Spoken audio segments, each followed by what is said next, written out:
there have been enough people visiting the Southwest from the Middle East to prove that they were here.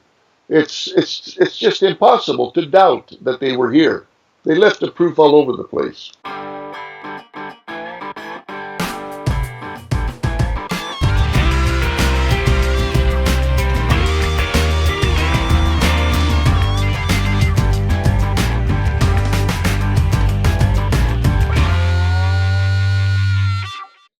So online here with us, we've got Louis Serna, who's done another video for me about the Knights Templars and these strange obelisk rocks that he's found. And when he was doing that video for me, he mentioned about the Los Lunas stone, and so I asked him if he'd do another one for us on that, because he was saying things that I hadn't heard before. And with that, Louis, take it away. Well, thank you, Terry, and it's my pleasure to be back on here with you. I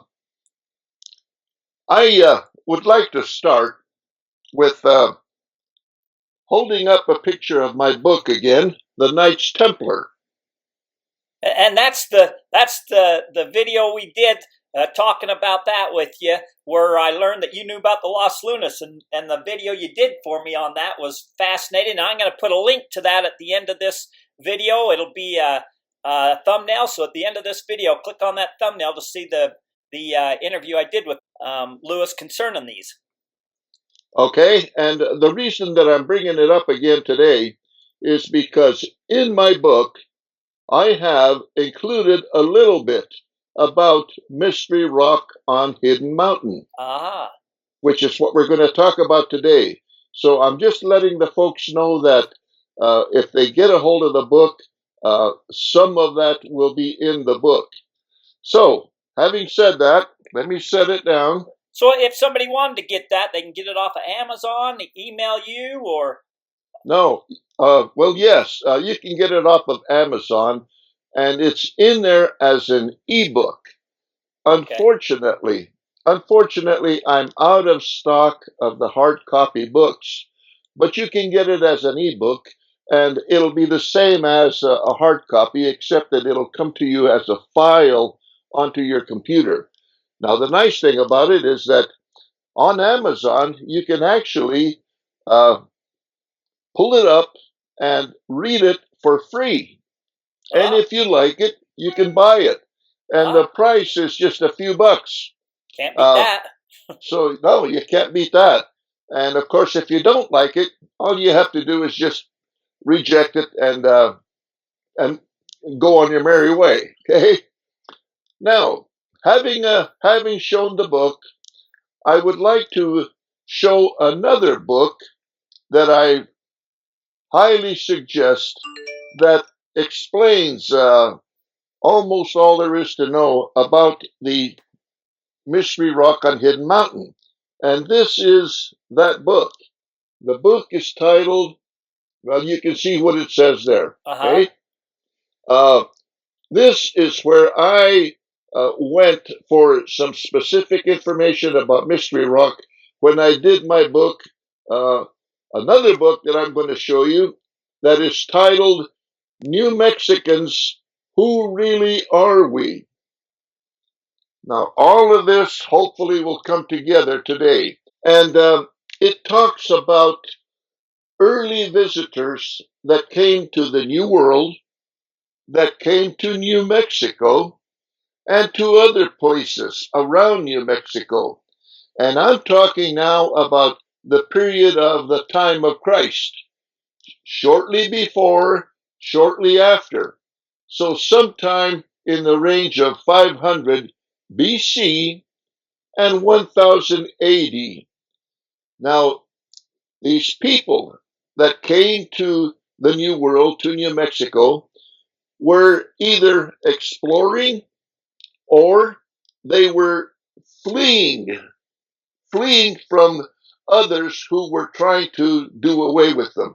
Okay? Now, I mention that because in the history of Mystery Rock, we'll see that there is a message that was pecked on the surface of the stone, and what is pecked on the surface is the message that was left by one of these travelers that came to the New World. Now, when I say pecked, in the Southwest, we have a lot of petroglyphs, which are images, uh, pictures, you might say, that are carved lightly onto the surface of stones. And what they are is the way that the early Native Americans communicated with each other.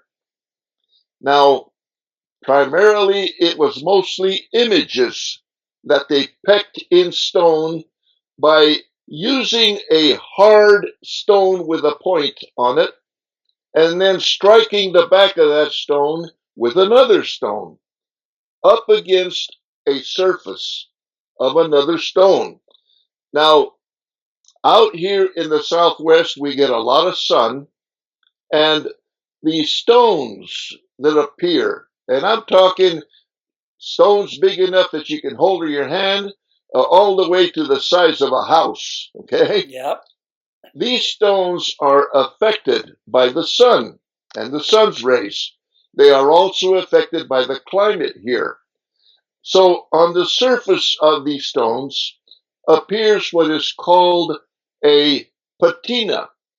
And this patina, in so many words, to make it simple, is like the sunburn that you get on your arm if you're out in the sun too long. Your skin will turn a nice copper color if you're out in the sun a lot. Well, in the case of stone, it too will slightly change color from what the inside of the stone looks like because of the rays of the sun, the climate, all of these things that affect that surface. So, onto these stones, Native Americans, way back when, they had no written language like we have now, letters and numbers. Their way to communicate was to peck a message onto a stone. And the message could be images of, let's just say, goats or other creatures that were prey for them. Images of buffalo, images of goats, whatever it was that they pursued for food. Okay? Now, once again, in the Southwest, we have a whole lot of this type of communication on stone between one tribe or person of Native American origins to another. And what they were saying was, here is food. Okay? In other cases, they would draw lightning bolts or other type of information that might be a little dangerous to whoever read it. And the message obviously would be very clear that be careful, this is dangerous. In the case of trails, they would indicate trails on directions to go.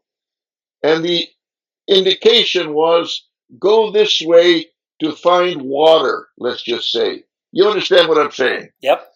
That was the way that they communicated with each other in the old days. So, having said all that, we're going to get into what we call here in the Southwest Mystery Rock on Hidden Mountain. Hidden Mountain is the name that the Native Americans gave to the mountain, which is actually just a high hill, let me say. It's not a mountain as we know it with snow on top. Okay, so it's not that high a mountain. It's mostly a hill. But they called it Hidden Mountain.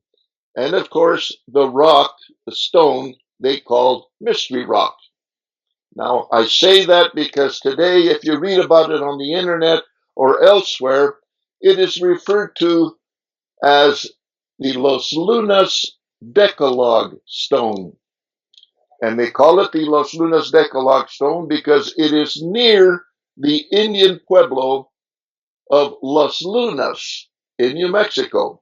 Los Lunas is a village, well, it's almost a city in size, but within that city is the Indian pueblo, the place where the Indians still live in their own community. Okay, so moving on, I'm going to go ahead and show you where all of this is taking place. Okay, this is an image of the state of New Mexico, as you can see, and I have located a couple of places here just to put things in perspective. Here is the outline of the state.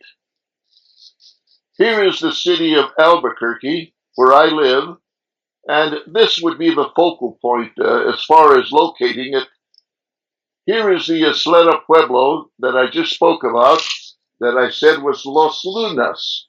Los Lunas is the name of the village in which the Isleta Pueblo is found. Here is the Rio Grande that runs all the way up through the middle of the state and empties into the Gulf of Mexico here. Okay. Here is the location of the Decalogue stone.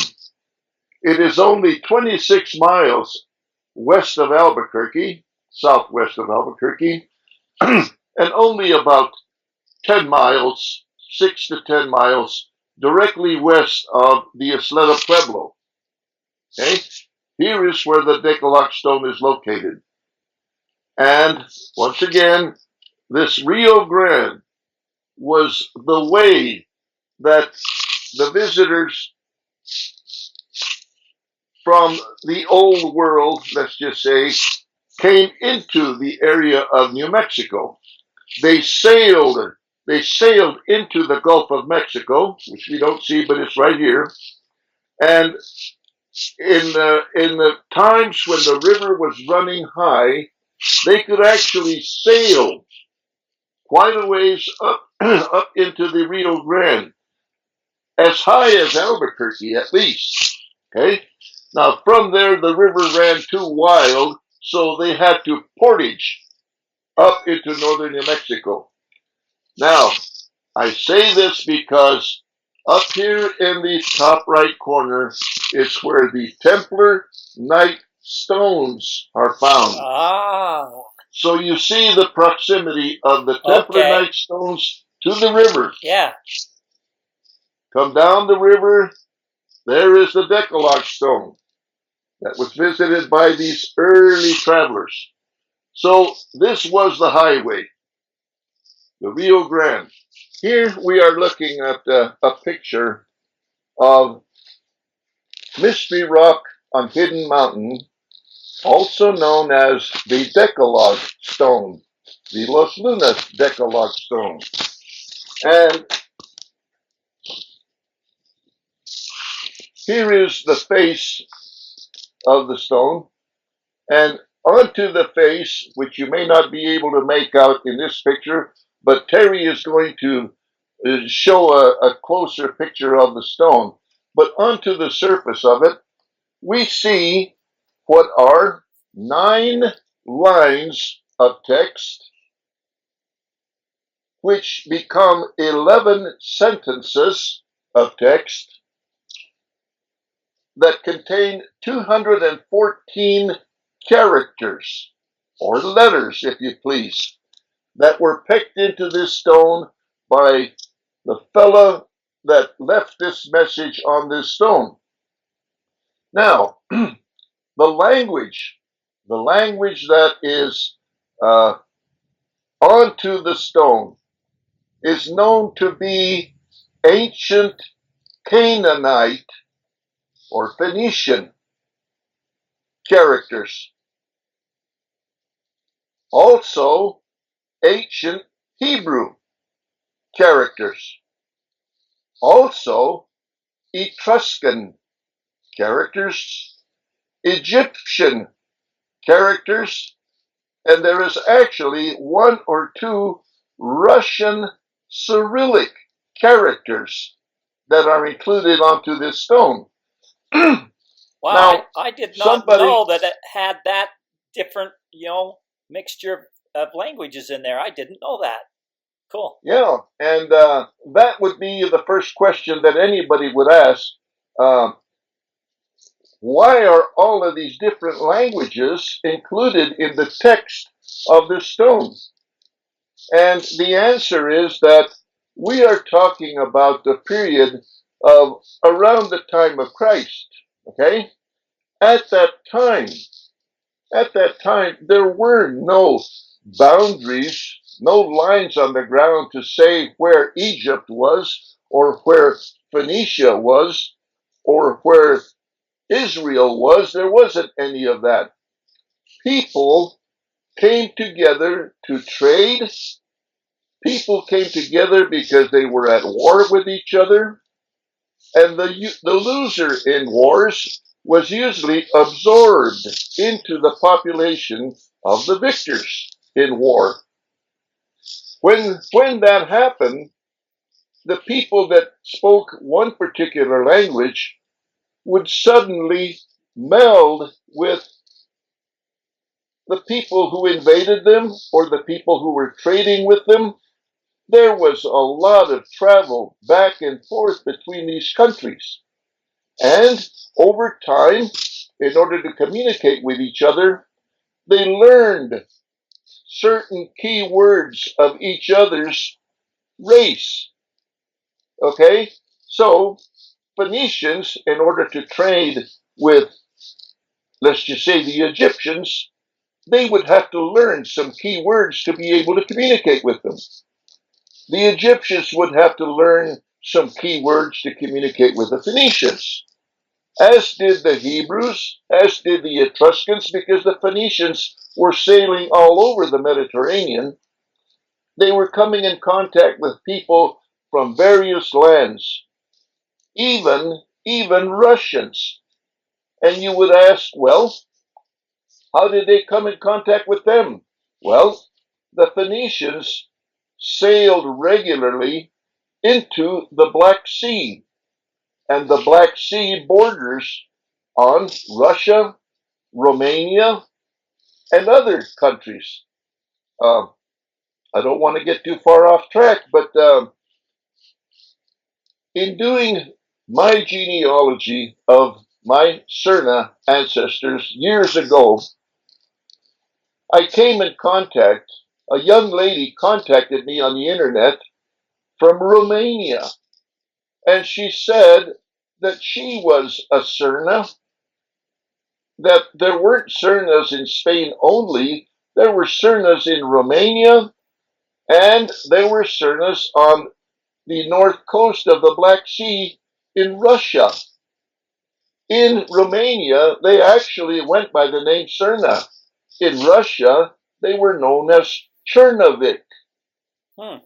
The same Sernas, but Chernovik. Once again, a melding of languages there. Now, my next problem was to try to figure out how Sernas got into the Black Sea, how they got to Romania, and that is when I discovered that the Phoenicians, who were considered masters of the sea, they sailed regularly out the Mediterranean, up the coast of the Atlantic, the coast of then Europe, all the way to the British Isles. Why did they go there? Because at that time, that was during the Bronze Age, what we call the Bronze Age. The Phoenicians were sailing to the British Isles because there were tin mines there. And they would go there not to mine the tin, but to gather it, bring it back to Phoenicia and to other places like Egypt, like Israel, to trade this tin for goods of value. Now, those people, Egyptians, all of them, would melt the tin down, mix it with copper, which they already knew how to smelt, they would mix them and they would create bronze. So bronze was the product of melting tin and even some silver and bronze to create, copper to create bronze. Okay? There were certain cities that were actually founded by these Phoenicians and these Hebrews and even Libyans. Now, as good as the Phoenicians were at sailing around the Mediterranean, they regularly took on Libyan sailors because they too were very good sailors. And they would send out Libyans, uh, Hebrews, even some Egyptians out on their ships, the Phoenician ships, to travel to these places like the British Isles to collect this tin to bring back to produce bronze, weapons, tools, etc. Now, in the process of doing that, the Phoenicians would sometimes leave miners. And here's where the Hebrew people came in. The Hebrew people were very good miners. They understood the alloying and et cetera, and the production of different metals. So they would take people and out to these places, leave them there to mine the tin and mine the silver, so that all the Phoenicians had to do was to go over there, pick it up, and take off. Now, one place that is very interesting where they mined tin and silver was on the southern tip of Spain. At that time, there was no Spain. There were some settlements of Indo-Europeans in the area that is now Spain. So, these Phoenicians took some of these Hebrew miners and placed them in the south of Spain to mine the tin and silver that was there. Over time, those Hebrew people, who we now call Jews, who also are called Israelis, those people stayed in the south of Spain, and they formed a community there that later became a village, that later became a city, and they called it Tartessus. Tartessus was, in fact, the first viable community in the south of Spain, and it was populated by these Hebrew Jewish miners. Over time, that place became known as Hispania. Hispania is a Jewish word that means the place where the Jews went. Okay? Now, again, over more time, centuries go by, the people that became the Spanish people, who was a mix of Jews, Indo-Europeans, and the Celtics from the British Isles, who settled in the north of Spain, began to refer to that area that became Spain as Hispania, the place where the Jews went. Hispania, over time, became España. España is today's Spanish term for Spain. Okay? Now, I am going over all of this to explain how these people kind of merged into each other in what we call Europe back at that early time. So, when we see writing like we see on Mystery Rock that includes all these various languages, that explains why we see some characters within that message.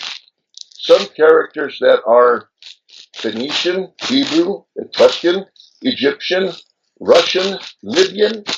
There are words, letters included in all of those languages that this fellow that produced this included there. So I hope I've made myself clear as to explaining, how all of these different letters came to be on this stone in northern New Mexico, central New Mexico. Okay? So I just want to point out that you think if it was a hoax or a fraud that they wouldn't mix languages together, and maybe you're going to say something like that, so maybe I shouldn't say nothing. Well, I'll tell you what. Your point is very timely because I was next going to explain that all of this information, all of this lettering that is onto this stone has been called a hoax, still called a hoax by many non-believers, and it is one of those unfortunate things that happen when something new is discovered in a place like Mystery Rock, in a place like the Templar Knights Pillars, anything that is new that archaeologists themselves did not find with their own eyes and their own hands are rejected as hoaxes. Or that doesn't go along with what they feel history is. It's automatically rejected as a hoax. So okay.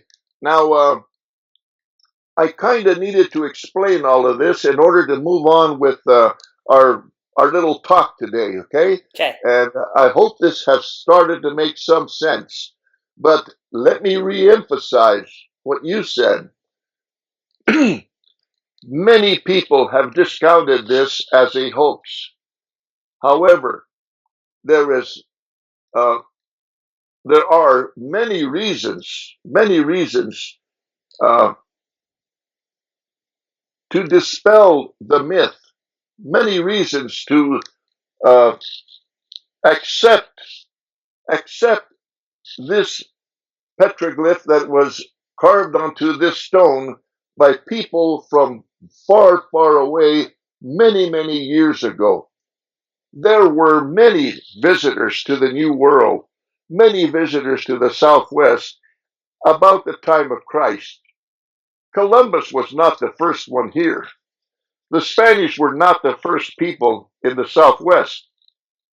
For that matter, the British, the colonists, were not the first ones in the 13 colonies, okay?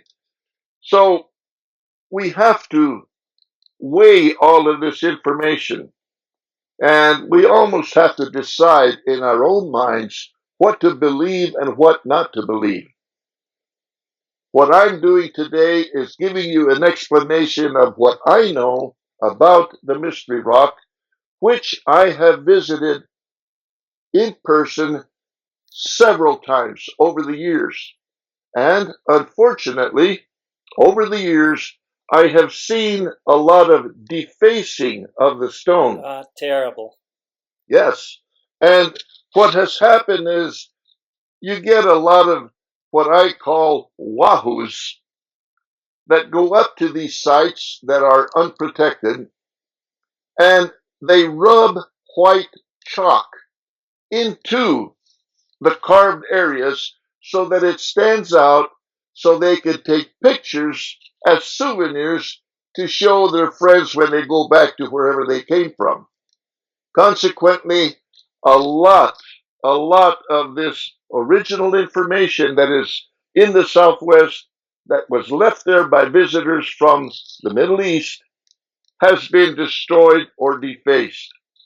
And that, of course, gives it the taste, it gives it the feel of hoax.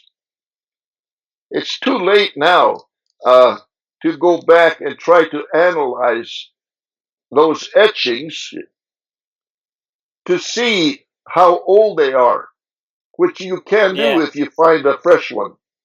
So it's too bad. But in spite of that, I'm going to go ahead and move on with this presentation so that I'll give you more information for you to make a decision, okay? Okay. Here is a picture of the Mystery Rock.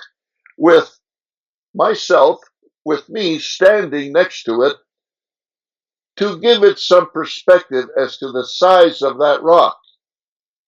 Now, that rock is standing, you might say, on its own, where it lies right now. However, back in the earlier days, when this rock was being explored, unfortunately, there were people who believed that anything mysterious like a rock like this must have treasure involved. Yep. And everybody believed there must be treasure buried under it. Never mind that it weighs several tons. And originally it was attached at the upper part of it, the straight edge that you see there. At one time, that edge was attached to a much bigger rock that is behind it. And these characters that thought that they were going to find treasure under it went up there, they started digging under it, and they dug away enough material that the weight of this rock actually caused it to break off of the bigger rock that it was attached to, and it fell. And the way that it sits on the ground now is kind of askew to one side. It's not horizontal, as you can see. Yeah, and we know that for a fact because we have a letter from, I believe, the 50s stating that. Yep. Okay. So that explains why it's not, the letter isn't horizontal. It may have been horizontal when the fellow that carved it on there. But, like I said, because of these characters that went up there looking for treasure, dug under it, and it collapsed. Here is another view of the stone with a young lady off to the side who you can barely see, and that is my wife. On one of our visits up there, she got into the picture, and hopefully the lettering is a little clearer. However, you can see that it has been etched with white chalk to try to bring the lettering out. Here is a magnified area of the characters that are etched into the stone. Now, it's hard for you to read them. I'm putting it up here just so that you can see generally what these images, what these characters look like. Here is a view of the ravine on the side of the hill where the mystery rock is located. You don't see it because it's tucked away under this bush. But what I'm showing here is the ravine that leads up to it. And here is the path that people take to go up the hill to the mystery stone, which is right there. It's not too clear, but you can actually see a couple of friends of ours sitting there looking at the stone. So the stone lies on the side of a deep ravine that runs from the bottom of the hill all the way to the top. Here is a view from the rock up the ravine toward the top of the hill. Hopefully, with another picture, it'll be clear. But here is the stone right in this area here, and here is the ravine that makes its way up the hill to the top of the hill. Okay?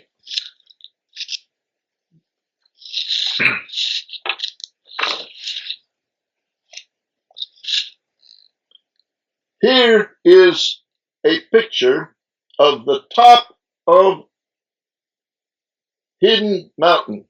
Okay? And at the top of Hidden Mountain, we see stones that have been arranged in what they call a pit house arrangement. These were actually places where ancient Indians lived way, way back. Now, they built the stone arrangement in a circle, and then they evidently arranged long poles with animal skins above it to make what looks like a teepee. We're familiar with teepees. There was some kind of covering that they arranged over the top, but the stones were placed there as protection and as a barrier against the weather. And there are several of these up on top of Hidden Mountain. Wow, I never knew those existed.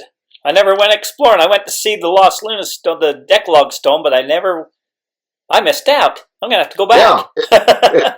If you had hiked up the ravine to the top of the mountain, cool. to the top of the hill, you would have seen these. Cool. As well, there are several stones up on top that have petroglyphs pecked into them. Obviously, messages left by ancient Indians for other ancient Indians. And they communicated with each other, and they would know what it meant. Earlier, when we started, I mentioned that one of my earlier books I titled New Mexicans, Who Really Are We? And that was a reference to all of these people who I mentioned a while ago, such as Vikings, Celtics, Phoenicians, Egyptians, Hebrews, Libyans, Romans, and Moors. People from New Mexico who claim to be Spanish all speak Spanish, and we have origins, we have roots in Spain by way of our ancestors, but those ancestors have the blood of the Romans who occupied Spain at one time. They have the blood of the Moors, the Libyans, the Egyptians, the Hebrews, the Vikings, the Celtics, and the Phoenicians running in their blood. These are the people who I said a while ago contributed some of their language toward the production of the mystery rock. Some of the characters of their language are on the mystery rock. Now, they didn't all get together and say, we want you to include some of our comments on there. That didn't happen. The man who pecked out that message, who I will say at this point, was named Zaquineros. Zaquineros. Zaquineros is a Greek name. And it is that man who created that message on the stone. And we'll talk some more about that in just a minute. I wanted to just show how all of these different cultures contributed, contributed to the people today. Now, let me just throw one other thing in here. When I was doing the genealogy on my Sernas from Spain, the name over generations became de la Serna. In New Mexico during the 1800s, the name was shortened from de la Serna to just Serna. And the reason for that was because about 1821, the indigenous people of Mexico revolted against their Spanish masters, who had been there since the conquest of the Aztecs. These Mexican Indians, tired of the Spanish holding over them, and they declared themselves the Republic of Mexico, the Republic of Mexico. So in 1821, all of a sudden, New Mexico was no longer a part of Spain. All of a sudden, it was a part of the Republic of Mexico. Now, there was great animosity at that time among the Spanish people who were living in what is now Mexico. So it was not a good idea to have a name that reflected Spanish ancestry, as in de la Serna. That is a purely Spanish name. So my ancestors removed the de la and we became just Serna. Okay. Going further back in the history of the Sernas in Spain, I discovered that the first Sernas in Spain settled in the north of Spain, all the way to the north coast of Spain. Where did they come from? They came from the British Isles. And these Sernas were Celtics, part of the primitive Celtic people that lived in the British Isles at that time. In doing more research, I discovered, quite to my surprise, that my name, our name, Serna, is a Celtic name that started out as Senara, S-E-N-A-R-A. So when they migrated to the north of Spain, they kept the name for quite a while. But over time, for whatever reason, the name was shortened from Senara to Serna.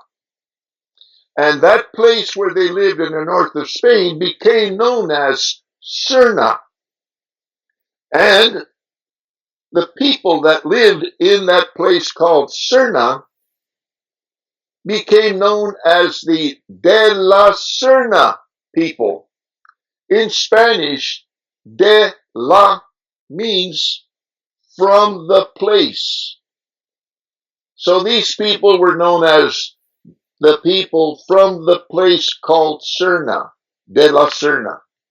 So just a little history on the change that occurs in people over time. Mm-hmm.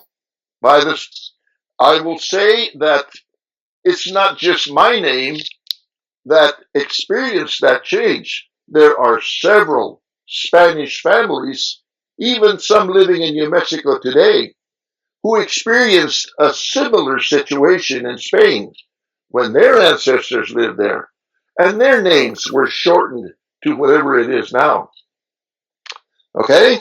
So, hopefully this explains how and why that information appeared on that stone, and hopefully it will also explain what I will discover, what I will share a little bit later in our presentation, that these people not only came to what is now New Mexico, they were all over the Southwest.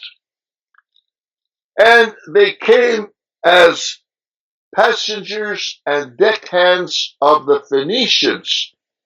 It was those Phoenicians, the masters of the sea, that were able to sail their ships across the Atlantic and make landfall on the coast of what we now call North America. I have a picture here that I put together some time ago that is also in my book, New Mexicans, Who Really Are We?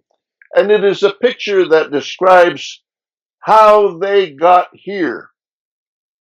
They meaning the Phoenicians and the sailors from the Middle East who came here sometime in the period around the time of Christ. And how they got here is through the Gulf of Mexico and up the Rio Grande. Here we have the Gulf of Mexico. Here is the map of the Southwest, which includes Texas, New Mexico, Colorado, the Arkansas River, the Mississippi River. I'm including all of these to show how those Phoenician ships sailed into the Gulf of Mexico and up the Mississippi River. Now,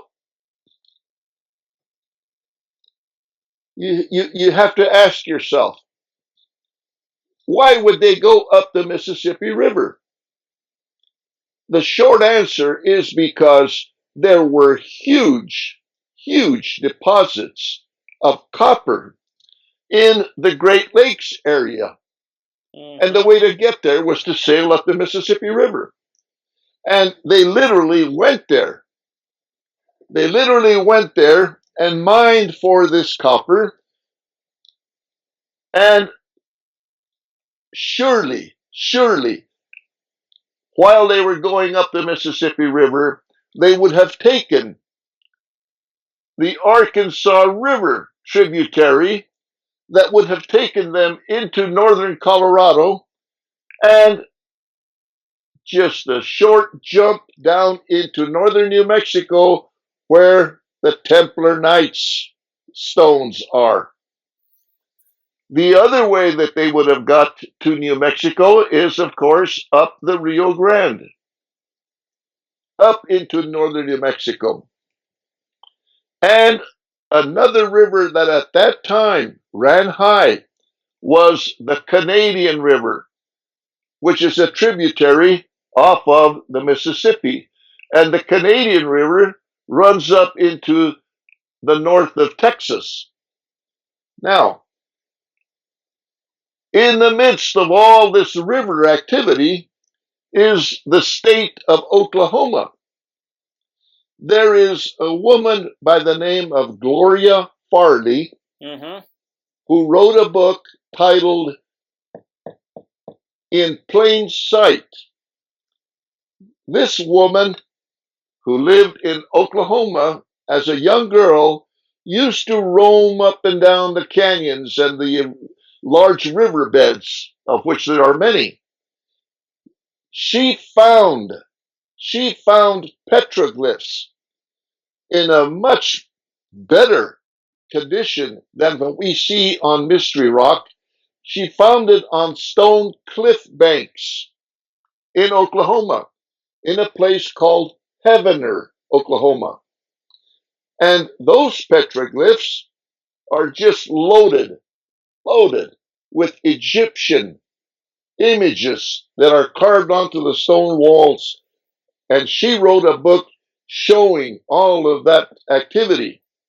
So here again, we have another case where Middle Easterners, Egyptians, Phoenicians, Libyans, on, they were all over the place.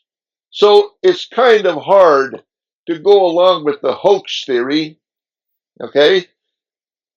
If it was just one case, you could say, yeah, somebody did this as a joke. But when you have this many signs and proof of them having been in the Southwest, you almost have to say to yourself, wait a minute, there's a lot more to this than what people would have us think. Yep, you are right. Here is a typical Phoenician trade ship of the time that we are talking about, the time of Christ, the time when the Phoenicians were sailing in and out of the Mediterranean and all over Europe, and as we now know, the New World. Now, you would think that a ship like this might not be seaworthy, okay? You would think that that thing would sink in the Atlantic Ocean, what with the storms they had there. But this was a very seaworthy ship. Other ships like this sailed here regularly. Everybody has learned, everybody has heard of the travels of the Vikings. Nobody doubts that the Vikings were sailing across the North Sea from the Scandinavian countries all the way to the northern part of the United States. The Viking ship was even smaller than this. Yet they sailed across the Atlantic. So it was a matter of seamanship, and it was a matter of the durability of the ships that they sailed. And this is how the Phoenicians sailed around the oceans of the world. Do they know how long it took to get from Europe over to here back then? Do we have an idea? Did you research any of that? Do you have a kind of an idea? Yes, that's a very good question. I was going to try to avoid it, but I can't. Okay. The answer to your question is that long before the time of Christ, we're talking about 0 BC. Okay. We can safely say that 1,000 years or more before the time of Christ, there were ships sailing in the Atlantic Ocean by a people who at that time and later became known as the Sea People.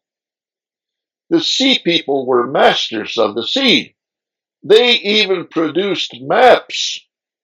And this is where it gets difficult to believe and understand. But they actually produced maps showing longitude and latitude of the Atlantic Ocean. That is how they were able to return to different ports in the Atlantic as they sailed up and down. In 1513, there was a Turkish admiral by the name of Piri Reis. Piri Reis produced a map in 1513 of the Atlantic Ocean, showing all of the meridians, showing the latitudes and longitudes, and even, incredibly, showing the continent of Antarctica before it had ice and snow on it. My God, are we talking 10,000 years ago? Now, when he produced that map, he himself indicated that he had actually taken some information from Columbus sailing. Okay? So 1513 is a few years after 1492. And yes, he took some of that information that he included on that map from Columbus. And here we get into something almost unbelievable. Columbus used maps to sail from Spain to the New World, maps that he had received from his father-in-law. His father-in-law was the Grand Master of the Templar Knights of Portugal. His father-in-law inherited maps from those original sea kings. Okay? His ancestors had used some of those earliest maps, and it is believed that it is those maps and those people, those sailors who sailed the Atlantic Ocean perhaps 2,000 years earlier, it is they who produced those maps. So, I haven't included it, but I'll turn around and look at my library.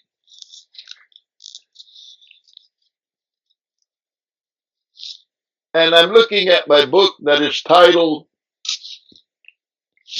Maps of the Ancient Sea Kings. The book is by Charles Hapgood. It's one of my favorite books. I love that book because it proves without a shadow of a doubt that there were people sailing up and down the Atlantic thousands of years ago.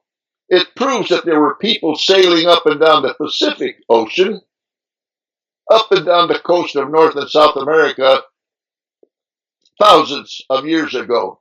So you can start forgetting about this hoax business, okay? Okay, I hope that answered your question. Yep. I'm showing here a picture out of my book. Incidentally, most of these pictures that I'm showing you are out of my book, Cool. New Mexicans, Who Really Are We? Okay?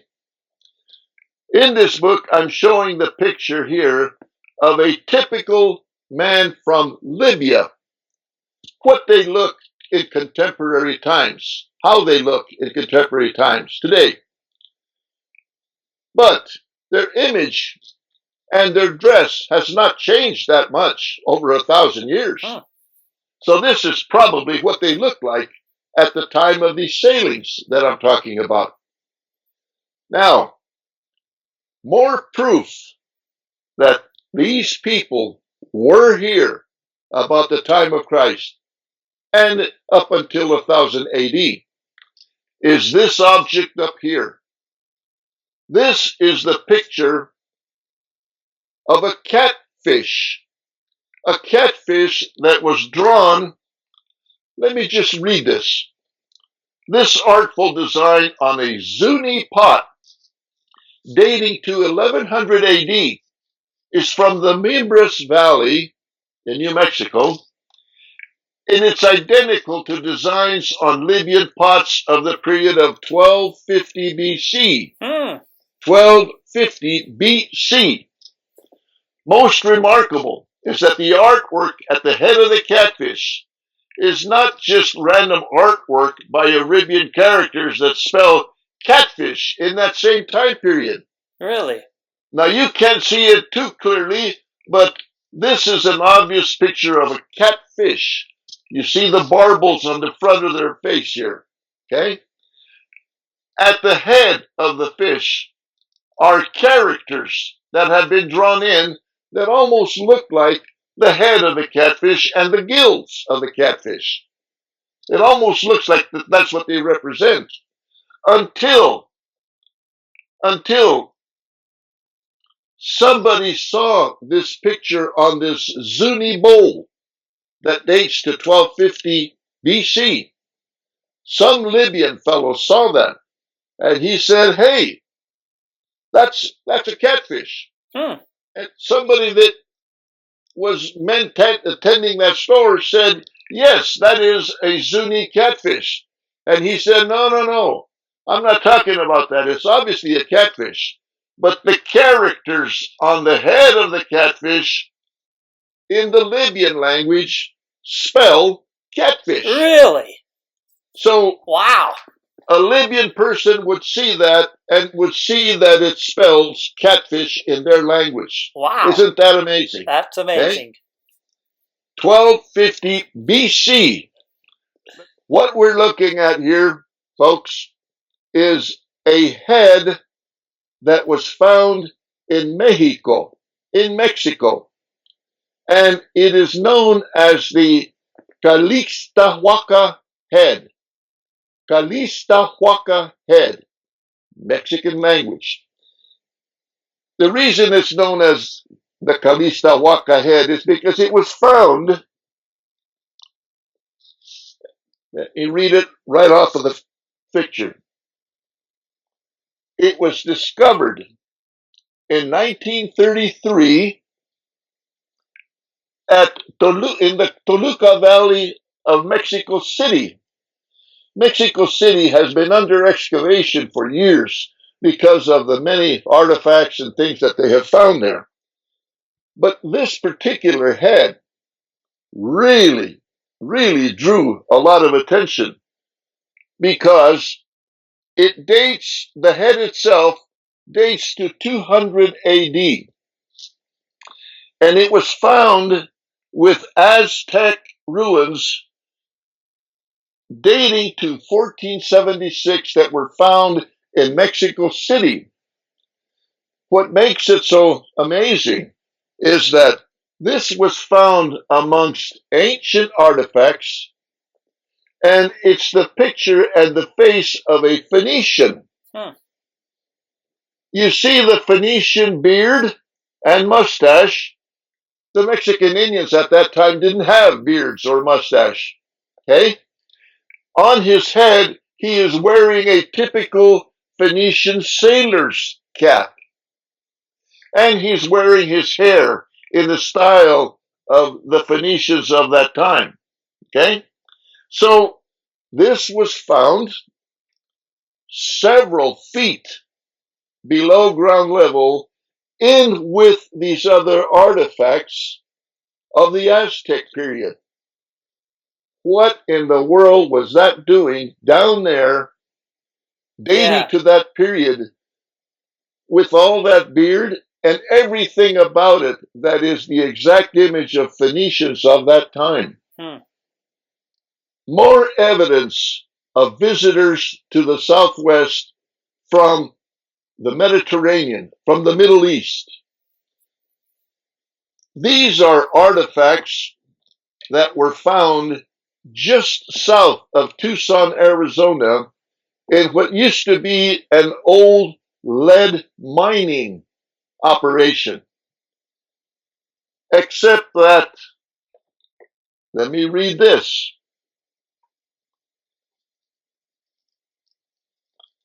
These are lead swords, lead crosses, even a lead mirror.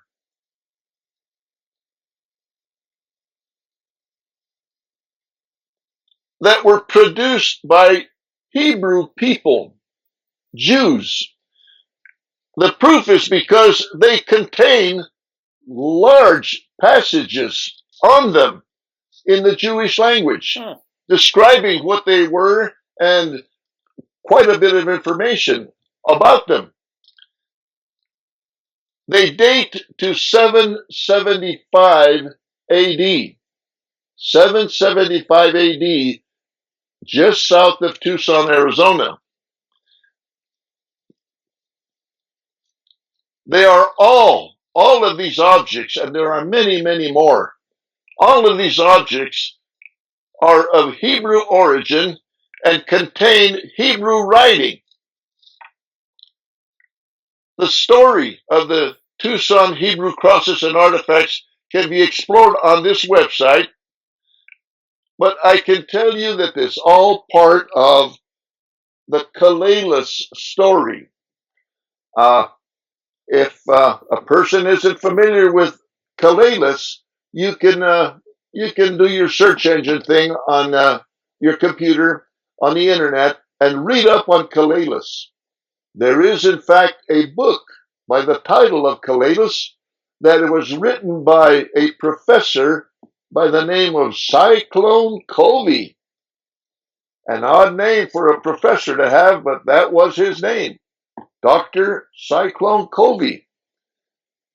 He wrote the book about Callisto, and if you want to get into it, we're talking about another hour here. So let me just say that the story of Callisto is the story of Jews who escaped Rome during the time of the Romans. This group of Jews had attempted a revolt against the Romans in Rome, and they were badly defeated. But they managed to get away. They managed to sail away from Rome, and they set up what they hoped would be a colony just south of Tucson, Arizona. Of course, at that time, there wasn't any Tucson. That's just the area where they attempted to colonize. There was just one big problem. There were not that many of them, and when they tried to colonize that area, they were confronted by the Indians who lived in that area at that time, who were the Toltec Indians. The Toltecs were the ancestors of the Aztecs, other tribes. The Toltecs were an old tribe who lived in this same time period when the Roman Hebrews tried to colonize. Unfortunately for the Hebrews, the Jews, the Toltecs overpowered them and killed them all off. They all died at the hands of the Toltec. But before they died, they hid all of these artifacts to tell the story of what happened to them. And then later, when contemporary miners mined that area for lead, they covered up all of these artifacts with the tailings of the production of the lead mining. So let me stop there because it's a long story. Okay. Okay. Once again, if you're interested, the book is titled Callalus, Callalus, and it is by Dr. or Professor Cyclone Covey, Covey. I highly recommend it. I have it, and I have to tell you that it's kind of expensive. It's $400 for the book, but you can manage to do stuff on the internet. Okay. Throughout our conversation, I have tried to separate fact from fiction. Okay, meaning that there has been so much evidence found throughout the Southwest, evidence that Middle Easterners were here, perhaps 2,000 years ago, certainly sometime in that period. I hope that I have shown you enough information that you might start thinking that, hey, maybe some of this stuff isn't a hoax. Maybe there's something to this. And hopefully you will start reading up on some of this history so that you can, get to where I am on the subject of history. And that is really enjoying the discovery of all this historical information that is very hard to deny. And here I am going to show you some information that is really hard to deny. This is a map of North America. There it is. South America, Africa, and Spain. Spain in Europe. This map is in the book America BC by Barry Fell. And it says Native American languages with origins in the Middle East. From the book America BC by Barry Fell. Now, here is Central America. Here is the Southwest area. Here is where New Mexico and Arizona are. Here is where the Zuni Indians is one of the major tribes in New Mexico. The Zuni Indians language has its origins, follow the top, in Libya. Really? Once again, we see Libya involved in the history of the Southwest. The Libyans who were here, we saw the picture of the fish that clearly said catfish on it in the Libyan language. The Libyans provided a great deal of the Zuni language.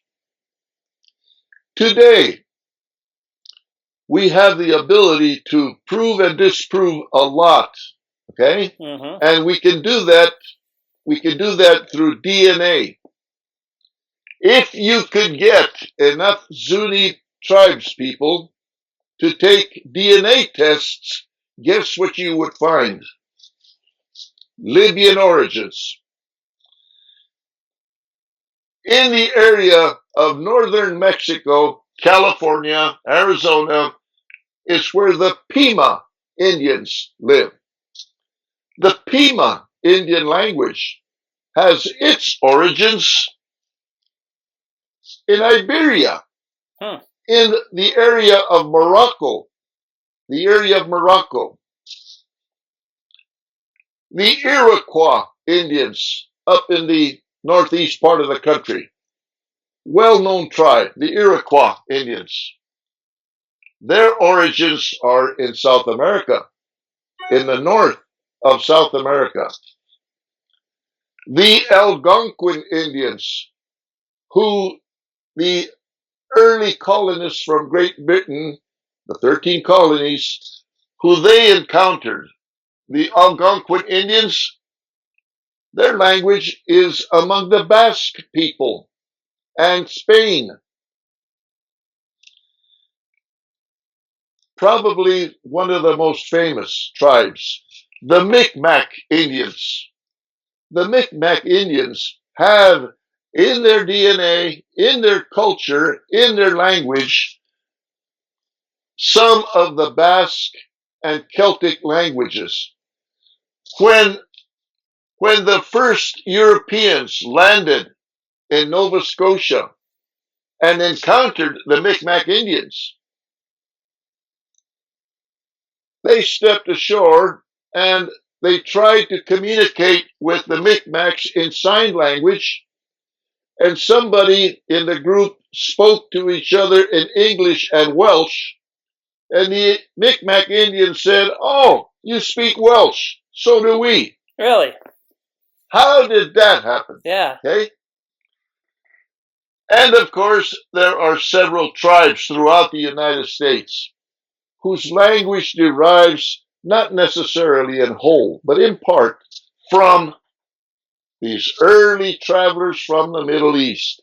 They were here. They came here. And they left not only their language, their DNA, so much proof that they were here. And pretty much that covers my presentation on Mystery Rock on Hidden Mountain and how that all came about, and the fact that so many Middle Easterners sailed across the Atlantic to the Gulf of Mexico, and from the Gulf of Mexico up the major rivers like the Mississippi and the Rio Grande, and mixed and traded with and communicated with the Indians of that time.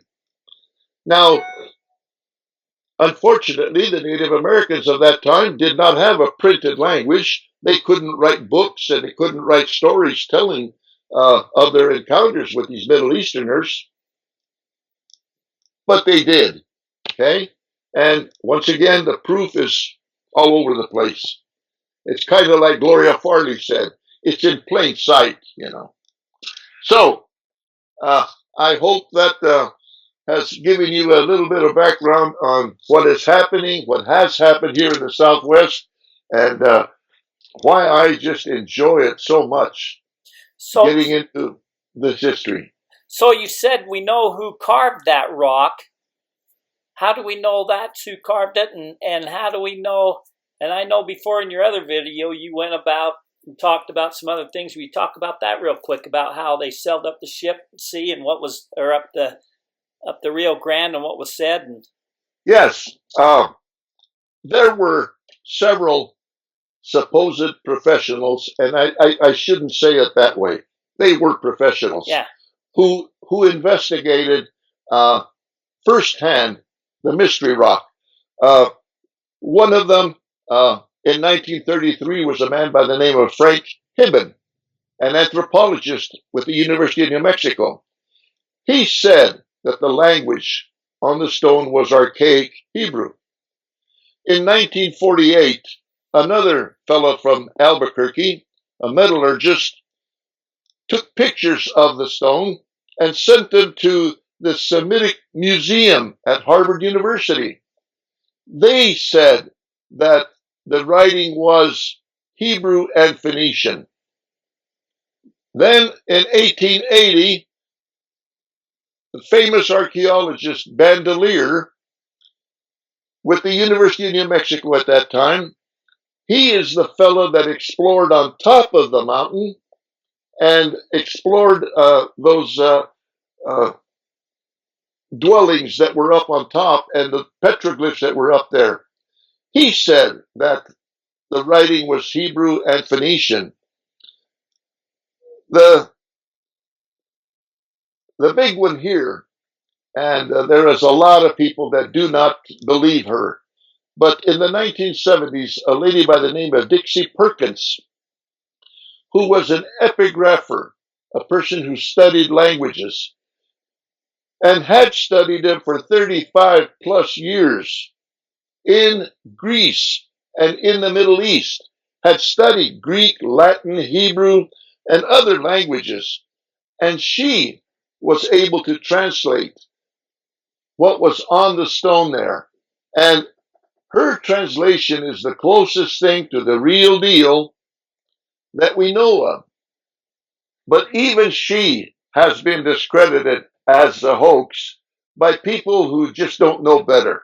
Okay, I have a tendency to believe her, and one of the reasons why is because when she deciphered the stone message, she discovered that the man who had pecked out that message was a man by the name of Zakineros, who I mentioned earlier.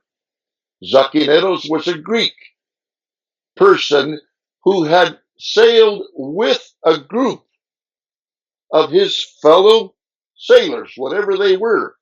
We don't know because there's nothing left to know who they were, other than the message that he left saying that they had sailed up to that location and that they had suffered at the hands of the Indians, and he was the last one left.